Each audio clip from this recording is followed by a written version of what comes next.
Вы смотрите новости, в студии Надежда Саханская. Здравствуйте. Коротко о главных темах к этому часу. Новоселы строительного округа в Якутске вручили ключи жильцам нового дома по улице Жарницкого. Арктические Альпы в Алданском районе Якутии открыли новую горнолыжную трассу. Превратить осадки в искусство. В Хангаласском районе проходят состязания среди мастеров ледовых и снежных скульптур.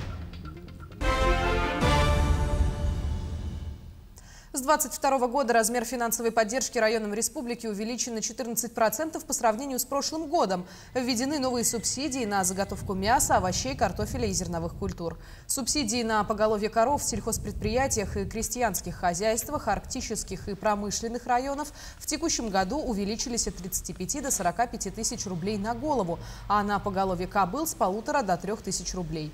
Также субсидии на молоко для организованных хозяйств будут действовать на повышенном уровне, как в прошлом году – 50 рублей на 1 килограмм. В 2022 году Якутия увеличит объем поставок социально значимых товаров в арктические районы. На эти цели в бюджете республики предусмотрено свыше 820 миллионов рублей. С учетом волатильности цен на рынках будут предприняты дополнительные меры. Самолетами Ан-2 завоз планируется в отдаленные населенные пункты 8 арктических районов. Отмечается, что в этом году также будет налажен завоз продуктов через Северный морской путь. Напомним, в 2021 году малой авиацией завезли продукты в 42 труднодоступных села Арктики. Именно это позволило снизить цены на овощи и фрукты и стабилизировать цены на продукты. Возможность строительства индивидуальных жилых домов в рамках программы переселения из аварийного жилья появится в республике с 2022 года. Об этом сообщил первый вице-премьер региона Кирилл Бычков. Он отметил, что регион уже готов к реализации проектов по комплексной индивидуальной жилищной застройке. Отметим, что в Якутии уже реализуются первые проекты комплексной индивидуальной жилищной застройки. Так, в 2021 году в столице республики на переулке Базовый строят дома на общей площади около 3000 квадратных метров. В этом году здесь должны ввести 32 деревянных частных дома с автономным газовым отоплением.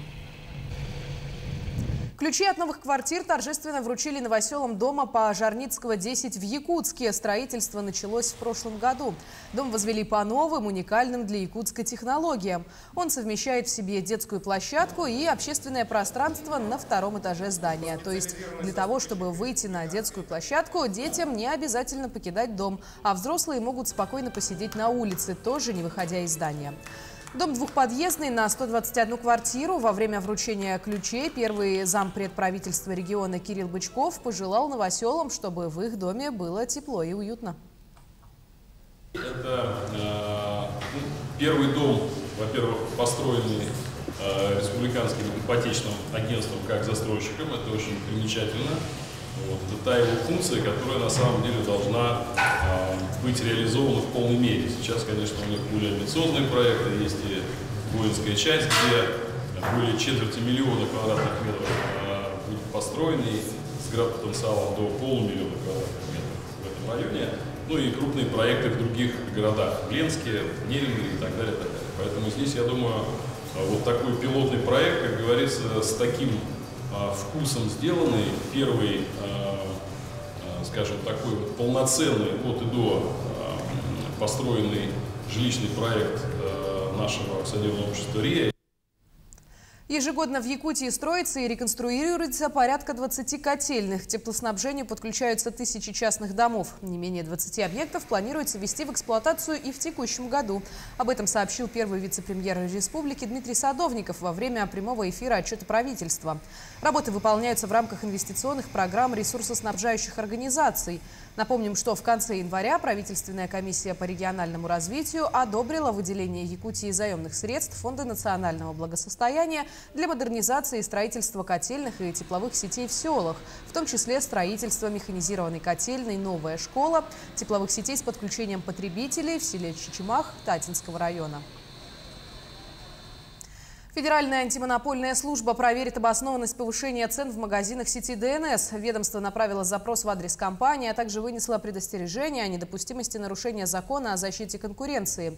Кроме того, Федеральная антимонопольная служба сообщает, что ведется постоянный мониторинг ценообразования на социально значимые товары, наличие картельных ценовых сговоров или согласованных действий на рынке в отношении всех участников, от производителя до торговых сетей. В Москве дали старт акции «Я люблю тебя, мама», приуроченной Году матери в Якутии. Организаторами выступили издательский дом «Илтумен» и Почта России. Открытки могут отправить своим матерям студенты из разных регионов страны и военнослужащие якутяне. Как выглядит открытка, где и каким образом ее получить, расскажет Айсена Бурнашова. Если мама получит письмо через Почту России, это будет радость и счастье вдвойне. Я в этом просто уверена. И она навсегда, я уверена, эту открытку сохранит. Малыш – теплые объятия мамы, а рядом главные слова. Эта открытка станет еще одним поводом для улыбки и радости самого близкого и родного человека. Признаться в любви маме, особенно если вас разделяют тысячи километров, очень важно. Акцию уже поддержали студенты центральных вузов страны. Я думаю, что для всех студентов, которые обучаются в Москве и вообще обучаются вдали от родины, это уникальная возможность сказать такие простые, но такие важные слова своей матери. Для меня моя мама, моя семья — это связь с родиной. И так же, как я скучаю по дому, так же я скучаю по своей маме.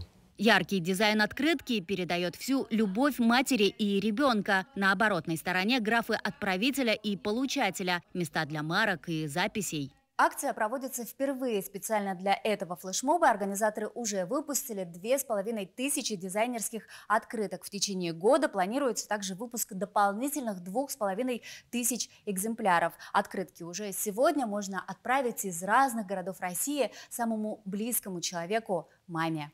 Представительства Якутии в Москве, Петербурге и Владивостоке уже ждут своих отправителей. На днях открытки поступят в Хабаровск, Новосибирск и Екатеринбург. Идет работа с военкоматами Дальневосточного федерального округа. Юбилейные экземпляры также можно распечатать самостоятельно. Они находятся в открытом доступе на сайте sahaparlament.ru. Акция пройдет в течение всего года, поэтому те, кто не успеет присоединиться к 8 марта, поздравить мам, может поздравить в течение года и с нашим юбилейным традиционным праздником ИСЭХ, и ко Дню матери в ноябре месяце. В декабре мы подведем итоги и узнаем, сколько же человек поддержал и участвовал в этой акции. Айсена Бурнашова, Джур Березкин, Москва. Перейдем к спортивной теме. В Якутске завершился очередной чемпионат Дальнего Востока по вольной борьбе. Борцы из 7 регионов округа разыграли путевки на чемпионат России. Их получали победитель и все призеры по весовым категориям. По итогам 2 дней соревнований якутскими борцами завоевано 25 лицензий на главный российский старт. В весовой категории до 61 килограмма бронзовую медаль получил якутянин Дмитрий Аксенов. В категории до 70 килограмм третьи места заняли Вальтер Владимиров и Егор Захаров. В весовой категории до 92 килограмм второе место занял мастер якутской борьбы Александр Халыев. Тройку призеров замкнул Артем Сивцев. В Алданском районе Якутии открыли новую горнолыжную трассу. По словам заместителя министра по физической культуре и спорту республики Александра Бугаева, склон Селигдар, несомненно, послужит развитию горнолыжного спорта, развитию массового спорта и зимнего туризма в Южной Якутии, а также займет одно из лидирующих мест в туристической отрасли республики. Бугаев поблагодарил администрацию района, золотодобывающую компанию «Полюс Алдан», холдинг «Селигдар» и руководителей предприятий, которые оказали содействие в строительстве горнолыжного спуска. В Хангаласском же районе в эти выходные состязаются мастера ледовых и снежных дел. Фестиваль по созданию ледовых и снежных скульптур в 11-й раз проводит экотуркомплекс «Актем-парк». В последние 5 лет соорганизатором также является Якутский художественный колледж. В этот раз фестиваль посвятили якутской письменности. Участники должны изобразить якутские дифтонги, слова и словосочетания. Участие принимают 28 мастеров из различных районов Якутии. Много вот именно молодежи, мастеров отсюда вот именно выросло, можно сказать, да, и уже 10-й, 11-й год пошел уже вообще, да, отсюда все большие наши мастера вышли, здесь все участвовали, и вот наши ребята тоже, вот и студенты, и молодые мастера, выпускники каждый год сюда приезжают, с радостью участвуют. В Алдане тем временем финишировал районный фестиваль среди дошкольных учреждений «Битва оркестров». В рамках реализации национального проекта «Музыка для всех» фестиваль провели в 4-й раз. В гармонию прекрасного погрузилась Татьяна Вахнина.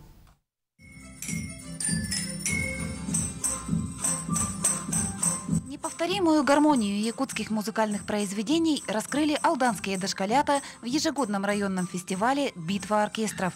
В исполнении малышей известные композиции зазвучали совершенно по-новому. Конкурс «Битва оркестров» проводится ежегодно. В 2022-м тематика музыкального поединка была посвящена подготовке и празднованию столетия Якутской автономной республики. «Звуки земли Аланхо» – так назывался фестиваль в этом году.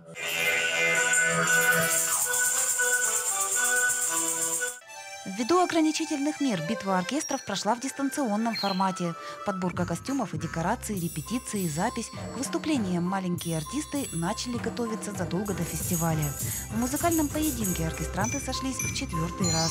Талантами и мастерством померились 15 коллективов. Определить лучший коллектив было непросто. Артистизм и задор каждого оркестра были оценены по достоинству. А гран-при в битве завоевала композиция «Якутские барабаны» в исполнении воспитанников Томодского детского сада «Золотая рыбка». Татьяна Вахнина, Алдан. Челлендж «Помоги детям природы» Якутского отделения Русского географического общества продолжается. На этот раз активисты общества совместно с инспекторами особо охраняемой природной территории Кинкеме развернули работу в местности Апа-Анна по подкормке диких копытных животных.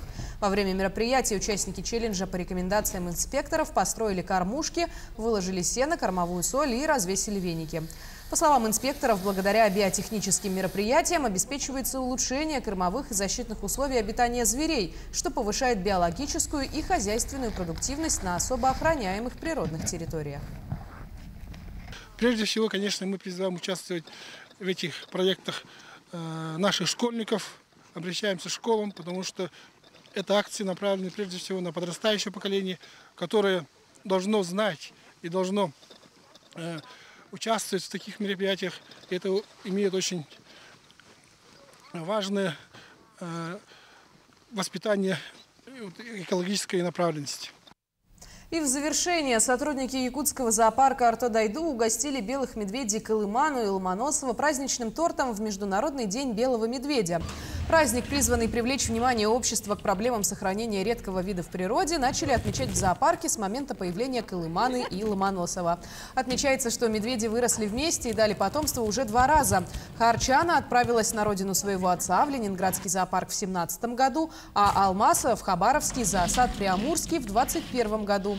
По словам специалистов, медвежата отличаются активностью, умом и веселым характером. На этом пока вся информация. О развитии событий смотрите в наших следующих выпусках. До встречи в эфире.